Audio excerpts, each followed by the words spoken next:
Glorious of existence in 60 years. Kamrup জিলাৰ যে বাইহাটা চাৰিআলি স্থিত PM শ্ৰী আব্দুল্লাহ চাৰিআলি উচ্চতৰ মাধ্যমিক বিদ্যালয় যে হীৰক জয়ন্তী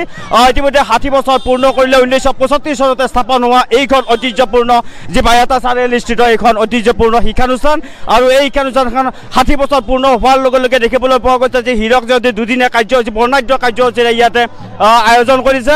বিভিন্ন ধৰণৰ আচলতে ক'ব লাগিব বিভিন্ন ধৰণৰ যি জাতি জনগোষ্ঠী এই জাতি জনগোষ্ঠীৰ যি পোছাক আৰু এই পোছাক প্ৰদৰ্শন কৰা দেখিবলৈ পোৱা গৈছে যে বৰ্তমান সময়ত দেখিবলৈ পোৱা গৈছে যিটো সময়ত জাতি জনগোষ্ঠীক ভাগ ভাগ সময়ত এইখন ঐতিহ্যমণ্ডিত শিক্ষানুষ্ঠান এই শিক্ষানুষ্ঠানখনে এক প্ৰকাৰ যি সম্প্ৰীতি সমন্বয় সকলো স্তৰত যি জাতি জনগোষ্ঠী এক সমন্বয়ৰ যাত্ৰা এই যাত্ৰাৰে আচলতে বাইহাটা চাৰিআলিস্থিত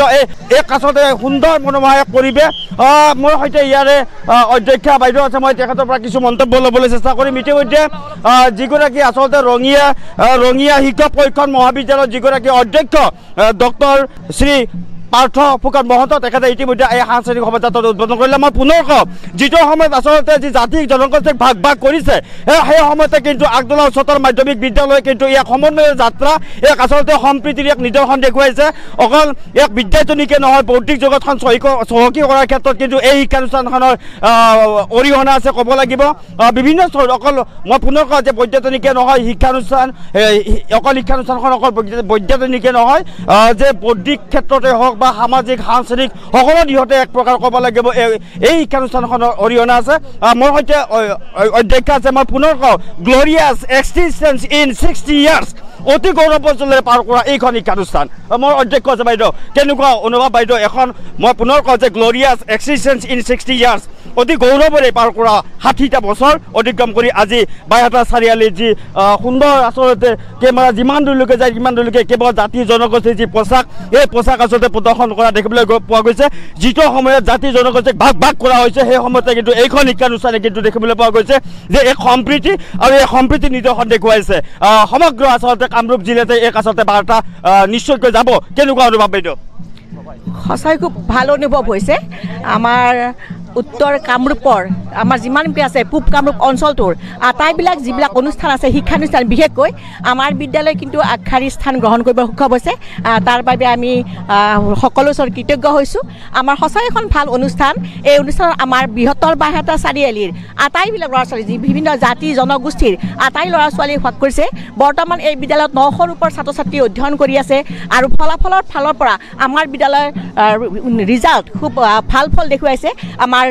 কামৰূপ জিলাৰ ভিতৰতে আমাৰ উন্নত স্থান ল'বলৈ সক্ষম হৈছে তাৰোপৰি আমাৰ বিদ্যালয়ৰ পৰা হাইস্কুল শিক্ষান্ত পৰীক্ষাত আমাৰ 10ম স্থান অধিকাৰ কৰিবলৈ সক্ষম হৈছে আৰু নতুনকৈ আমি হায়াৰ ছেকেণ্ডেৰী ক্লাছ আৰম্ভ কৰিছোঁ আটাইবিলাকে আমাৰ ধুনীয়া সুকৰ্ম কৰিছে 1965 চনত স্থাপিত হোৱা বিদ্যালয়খনে আজি সঁচাকৈ এটা গৌৰৱ উজ্জ্বল দিন আমি উদযাপন কৰিবলৈ পাই সঁচাই আনন্দিত হৈছোঁ গৌৰৱ উজ্জ্বলৰ সহযোগে দেখুৱাব এতিয়া কেৱল মাত্ৰ ইয়াৰ ছাত্ৰ ছাত্ৰীসকলক দেখিবলৈ পোৱা গৈছে যে কাৰ্বি বাৰো মটক সকলো জনগোষ্ঠীৰ আচলতে যি পোছাক এই পোছাক পৰিধান কৰি ইয়াতে প্ৰদৰ্শন কৰিছে ইতিমধ্যে PM শ্ৰী আব্দুল্লাহ উচ্চতৰ মাধ্যমিক বিদ্যালয়ে জিন্দাবাদ ধ্বনি দেখিবলৈ পোৱা গৈছে সমান্তৰালভাৱে দেখিবলৈ পোৱা গৈছে ইয়াৰ হিতাকাংক্ষী আৰু বুদ্ধিজীৱী ছাত্ৰ ছাত্ৰী আৰু আচলতে সকলো স্তৰৰ লোক আহি ওলাই আহিছে স্বতঃস্ফূৰ্তভাৱে ওলাই আহিছে যে একমাত্ৰ মই পুনৰবাৰ glorious of existence in 60 years পুনৰবাৰ কম অতি গৌৰৱজনৰে পাৰ হৈছে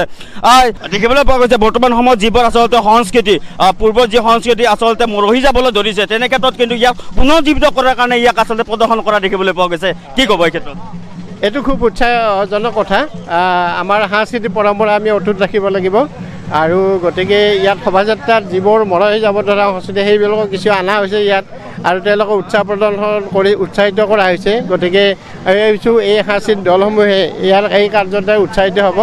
আৰু ৰাইজে অকুণ্ঠ সমৰ্থন জনাইছে আৰু নিশ্চয়কৈ এটি ভাল শোভাযাত্ৰা আজি উপভোগ কৰিবলৈ ৰাইজে পাব যদিও আচলতে এনেকুৱা ধৰণৰ সাংস্কৃতিক শোভাযাত্ৰা উলিওৱা হৈছে সাংস্কৃতিক বুলি কোৱাৰ লগে লগে এজন যি স্বনামধন্য যে সকলোৱে আচলতে ভগৱান সদৃশ জ্ঞান কৰি আহিছিল এইগৰাকী জুবিন গাৰ্গ যি 19 ছেপ্টেম্বৰ তেওঁ পৰলোকগামী হয় কি হিচাপে তেওঁৰ মৃত্যু হ'ল এইটো আচলতে এতিয়াও হাতত হৈ আছে এই ক্ষেত্ৰত ৰাজ্যবাসীয়ে যি ন্যায় বিচাৰিছে এনেকুৱা শোভাযাত্ৰাৰ এই মুহূৰ্তত আপুনি কি ক'ব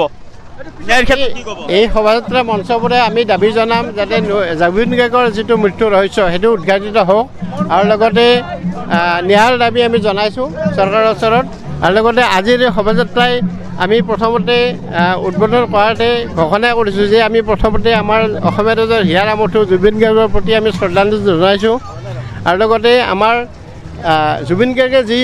এটা জাতি ধৰ্মবিহীন এখন সমাজৰ কথা কৈছে সম্প্ৰীতিৰ কথা কৈ গৈছে তেনেকুৱা সমাজ গঢ়িবলৈ আমি গৈ আছোঁ আৰু আজিৰ যিটো সাংস্কৃতিক শোভাযাত্ৰা ইয়াৰ দ্বাৰা সেইটোৱে প্ৰতিফলিত হৈছে গতিকে ইয়াৰ কাৰণে আমি PMশ্ৰী আগদলা চাৰিআলি উচ্চতৰ মাধ্যমিক বিদ্যালয়ৰ কৰ্তৃপক্ষক অভ্যৰ্থনা সমিতিক নিশ্চয় ধন্যবাদ জনাওঁ বৰ সহযোগিতা দেখুৱাব এতিয়া কেৱল মাত্ৰ ছাত্ৰ ছাত্ৰীসকল আৰু ইয়াৰ শুভাকাংক্ষীসকল সম্পূৰ্ণ যে বাটপথ আচলতে কেৱল মাত্ৰ দেখিবলৈ পোৱা গৈছে যে সাংস্কৃতিক শোভাযাত্ৰাই মোহিত কৰিছে এই বৃহত্তৰ কামৰূপ জিলাৰ যি বাহেতা চাৰিআলি বৰ সহযোগী ইয়াৰ সম্পূৰ্ণ দৃশ্য দেখুৱাই আছে।